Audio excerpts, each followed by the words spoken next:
Break even analysis, सम विच्छेद विश्लेषण। सम विच्छेद विश्लेषण लाभ नियोजन हेतु परम आवश्यक है, क्योंकि व्यवसाय की लाभार्जन क्षमता का सही मूल्यांकन करने के लिए सम विच्छेद विश्लेषण एक अत्यंत उपयोगी तकनीक है। इस तकनीक की सहायता से किसी भी व्यावसायिक संस्था अथवा इकाई की विक्रय मात्रा के संबंध में उसके आगमों यानी रेवेन्यू और लागतों यानी कॉस्ट का अध्ययन किया जा सकता है तथा विक्रय के विभिन्न स्तरों पर लाभ की स्थिति ज्ञात की जा सकती है। इस आधार पर सम विच्छेद विश्लेषण को लागत लाभ मात्रा विश्लेषण भी कहा जाता है। सम विच्छेद विश्लेषण का अर्थ क्या है? सम विच्छेद विश्लेषण ऐसे कार्य स्तर के निर्धारण की तकनीक से संबंधित है जिस पर कुल आगम सेल्स रेवेन्यू कुल लागतों कॉस्ट के बराबर होगा। इसका अभिप्राय किसी निश्चित कार्य स्तर पर संभावित लाभों का निर्धारण करने हेतु लागत को उसके स्थिर एवं परिवर्तनशील घटकों में विश्लेषण करने की तकनीक है। इस प्रकार यह सीमांत लागत लेखांकन प्रविधि मार्जिनल कॉस्टिंग टेक्निक का एक्सटेंशन है।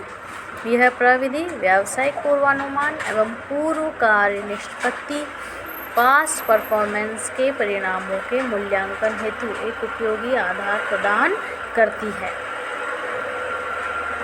सम विच्छेद विश्लेषण यह इंगित करता है कि किस स्तर पर लागत व आगम में संतुलन होता है। अतः सम विच्छेद विश्लेषण से आशय विक्रय के ऐसे स्तर से है जहां संस्था को न तो लाभ होगा और न ही हानि होती है। इस डायग्राम में भी आप देख रहे हैं कि टोटल कॉस्ट और सेल्स रेवेन्यू की लाइन दी हुई है बेटा। अब इसमें क्या है कि फिक्स्ड कॉस्ट जो दे रखी है आपको वो फिक्स है, उसकी स्ट्रेट लाइन है, क्योंकि फिक्स्ड कॉस्ट एक निश्चित सीमा तक फिक्स ही रहती है, उसके बाद ही वह बढ़ती है। फिर आपको दिया है sales revenue. Sales revenue point से स्टार्ट होकर ऊपर की ओर जा रहा है और टोटल कॉस्ट जो है फिक्स्ड कॉस्ट की लाइन से स्टार्ट होकर जा रही है। अब इसमें ब्रेक इवन पॉइंट क्या है? ब्रेक इवन पॉइंट सम विच्छेद बिंदु वह बिंदु है जहाँ पर सेल्स रेवेन्यू और टोटल कॉस्ट दोनों बराबर होती है, वह ब्रेक इवन पॉइंट कहलाता है। ये वह बिंदु होता है जहाँ पर कंपनी को न तो लाभ होगा न ही हानि होगी, क्योंकि सेल्स रेवेन्यू और टोटल कॉस्ट यहाँ आकर इक्वल हो जाते हैं। वो कहलाता है सम विच्छेद बिंदु या ब्रेक इवन पॉइंट। अब ब्रेक इवन पॉइंट के जब हम नीचे की तरफ देख रहे हैं तो वहाँ पर हमने देखा कि कंपनी को हानि हो रही है। हानि क्यों हो रही है? क्योंकि जो सेल्स रेवेन्यू है वो टोटल कॉस्ट से भी कम है। तो जब सेल्स रेवेन्यू टोटल कॉस्ट से कम है तो यहाँ पर कंपनी को लॉस हो रहा है, जबकि जब हम ऊपरी ब्रेक इवन पॉइंट के ऊपर की ओर जब हम देखते हैं तो वहाँ पर प्रॉफिट की दशा क्यों है? क्योंकि सेल्स रेवेन्यू टोटल कॉस्ट से ज़्यादा है। तो जो ब्रेक इवन पॉइंट है उसका लॉस वाला भाग और प्रॉफिट वाला भाग हम देख सकते हैं कि जहाँ पर लागत कम है यदि सेल्स रेवेन्यू से तो वहाँ लाभ की दशा होगी, और जबकि सेल्स रेवेन्यू टोटल कॉस्ट से कम है तो वहाँ पर हानि की स्थिति होगी। और ब्रेक इवन पॉइंट वह बिंदु है जहाँ पर सेल्स रेवेन्यू और टोटल कॉस्ट दोनों इक्वल हैं, वह ब्रेक इवन पॉइंट या सम विच्छेद बिंदु कहलाएगा।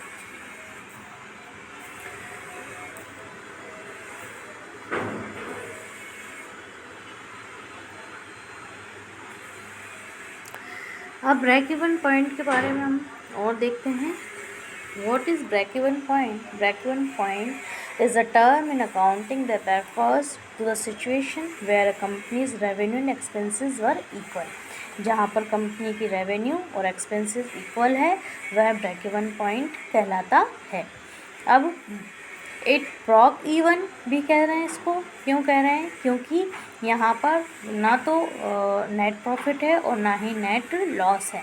BEP may also refer to the revenues that are needed to be reached in order to compensate for the expenses incurred during a specific period.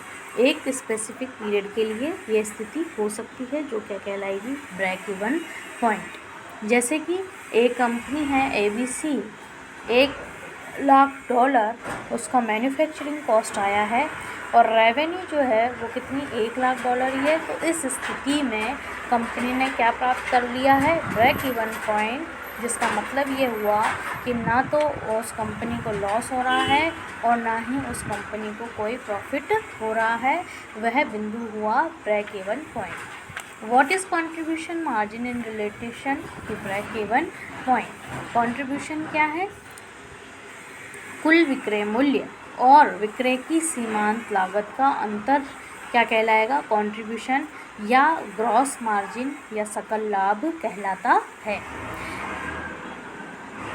It refers to the actual profit a business can earn from every single unit sold.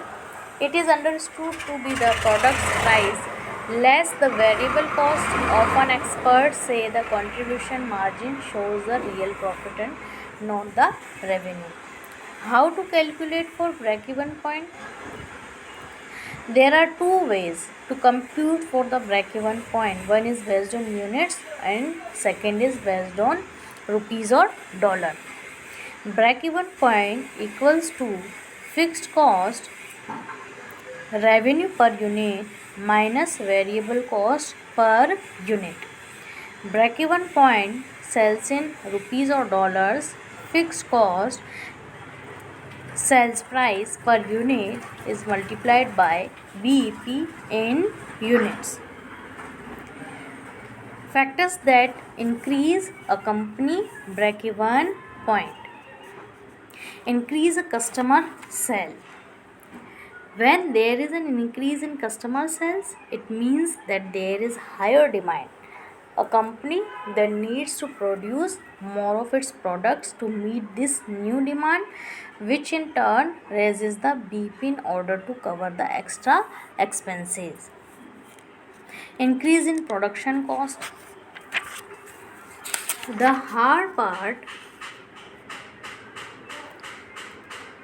of running a business is when customer sales or product demand remains the same while the price of variable cost increase, such as the price of raw material. लागत विचरणता का सिद्धांत, principle of cost variability कहता है कि एक निश्चित उत्पादन स्तर तक कुछ व्ययों की कुल राशि स्थिर रहती है और कुछ व्यय उत्पादन इकाई में परिवर्तनशील होने के अनुसार बदलते रहते हैं। लागतों और आगमों के व्यवहार या आचरण विश्वासपूर्वक सही ढंग से निर्धारित कर लिए जाते हैं और संबद्ध क्षेत्र में इनका आचरण रेखीय है, अर्थात लागत अंश आगम समंकों को रेखा चित्र के माध्यम से अभी आपको हमने बताया था।